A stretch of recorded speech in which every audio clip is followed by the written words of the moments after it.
at the Getty Museum, and Nicole recognized me. She's a fan of the channel, and she mentioned that she has a challenge with type 2 diabetes. And we talked about some behavioral things that she can do, and she really wanted to know, well, what are the dietary changes that'll make the most difference? And so I was going to give her this advice. Then she said, hey, can I record this? So we thought we'd just make a video. So, disclaimer, I'm a neuroscientist. I'm not a medical doctor. I'm not giving you medical advice. Consult your medical doctor before doing anything that affects your health. I'll do my very best to explain the research behind diet and how that can affect type 2 diabetes and basically insulin insensitivity. We discussed before off camera how type 2 diabetes is basically your body is not hearing the insulin signal as well. It's insulin insensitive. And so what can you do to increase insulin sensitivity so that way your body has a regular metabolism, regular response to sugar, to food, to insulin? But the best thing you can do is go on a ketogenic diet. Have you heard of the ketogenic diet? I have. So this is a diet that's rich in fats, very low in carbohydrates, and high in good vegetables. I recommend you do a healthy keto where you're eating mostly organic vegetables and then healthy forms of protein, not eating a lot of cheese, not eating a lot of dairy, but eating really healthy fish, healthy meat, healthy eggs, and organic food. No wheat, minimal dairy. And by eating that diet that's really rich in fat, this switches your body's metabolism into something called ketosis. That's when your body starts burning fat for energy rather than sugar for energy. So what do you think happens in the body when your body gets a lot less sugar in the body and a lot more fat and starts burning fat? What do you think happens to your insulin response?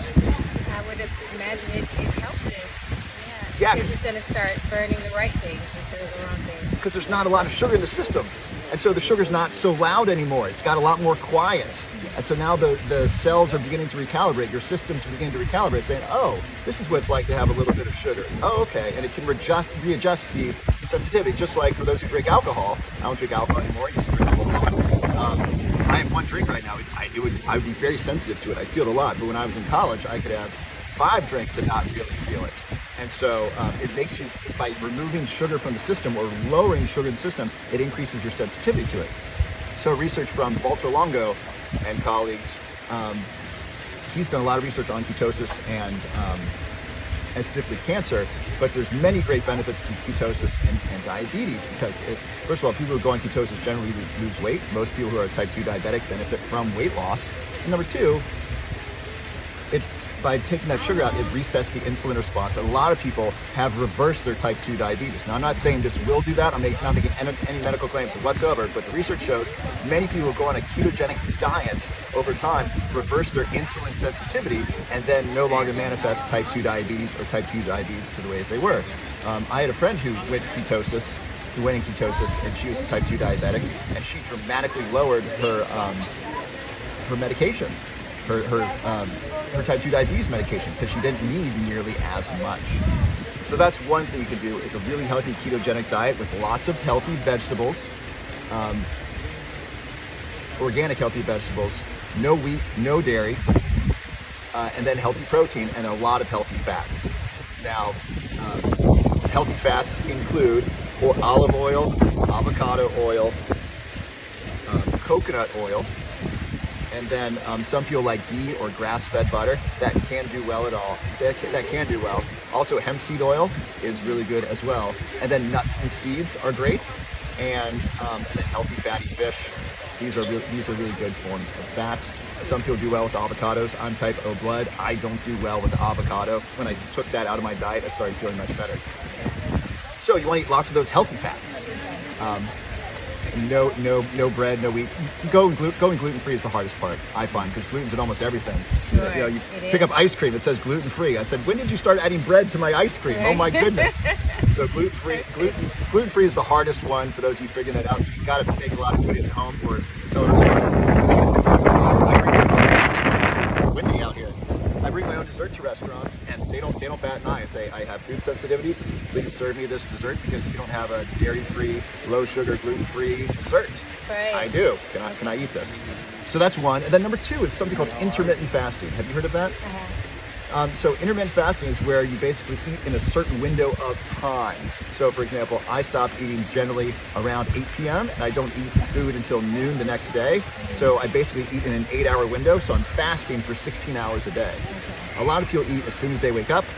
And a lot of people eat close before bed. They're eating almost 16 hours. They're basically snacking and feasting all day long rather than allowing our body to experience what it's like to be without food for a little while. Intermittent fasting has also been helpful in restoring insulin sensitivity. And that makes sense, right? Because if you're not eating for 16 hours, your body figures out how to regulate its blood sugar without a constant stream of blood sugar. I read a really interesting research report where they had people eat cereal as soon as they wake up in the morning, and Dr. David Perlmutter talked about this. When people eat carbs as soon as they wake up in the morning, it spikes their insulin, spikes their blood glucose, and then they become really hungry, and then those people are hungry throughout the day because that insulin spike and that sugar spike early morning. Whereas if you ate nothing, or if you ate healthy protein like pastured eggs, those people are much more satisfied throughout the day than eating sugar throughout the day. Sugar at first. So whatever you do, don't eat sugar first thing in the morning. That sets you off on the wrong foot. And then here's a tip on how to do intermittent fasting without feeling hungry. Do you want that? How to intermittent fast without being hungry? Do you like coffee? I love coffee. So organic light roast coffee is the best coffee for you. Make sure you get organic. If you blend that with MCT oil, do you know MCT oil? I do. Okay, so that stands for medium chain triglyceride oil. It's like coconut oil on steroids. When you blend that in your coffee, that's really filling because you get those fat calories, but it won't break your fast because it doesn't spike your insulin. So when you just eat fat without protein or sugar, you're still in a fasted state. Isn't that cool? It's perfect. So in the morning, 90 minutes after you wake up, hopefully you have a good glass of water when you first wake up. Then you can have a coffee with MCT oil in it, which Dave Asprey coined as a bulletproof coffee. And then you're kind of full and satisfied. And if you eat a piece of celery, then you're really full because then you got a little bit of fiber, and celery won't spike your insulin very much. So if you had a bulletproof coffee and then just a little bit of fiber, for example, one macadamia nut or a piece of celery, that soluble fiber, that plant material, is going to feel filling in your stomach, and then the fat from the MCT oil, that'll be energy for your brain, so your brain will feel active and you won't feel that hungry. It'll be easier to extend your fast to 12, 14, or 16 hours. And when you don't eat for 12, 14, or 16 hours a day, start with 12, see what works for your body, then move up if you like. That's been really helpful in establishing, helping people reestablish insulin sensitivity.